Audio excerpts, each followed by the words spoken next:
Waduh, Pak Wamen. Ini baru wamen kita nih. Assalamualaikum Pak Wamen. Waduh, alhamdulillah keren. Pembelaan Fahri Hamzah naik ojol tak pakai helm di tengah macet dan tuduhan pencitraan.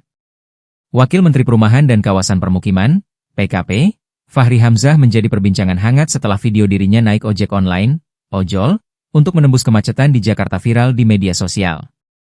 Video tersebut pertama kali diunggah akun Instagram Sejakarta ID, Rabu, 28 Mei 2025. Dalam video yang kini ramai diperbincangkan itu, Fahri terlihat mengenakan kemeja batik coklat dan topi biru berlambang Garuda, turun dari motor ojol di tengah kemacetan Jalan Jenderal Sudirman. Ini baru wamen kita nih. Assalamualaikum Pak Wamen. Waduh, alhamdulillah keren Pak Wamen. Macet Pak, Pak, naik ojek nih. mati. Makasih Pak Ojek.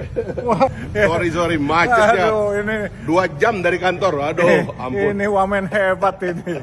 Harus naik ojek, kita harus kawal.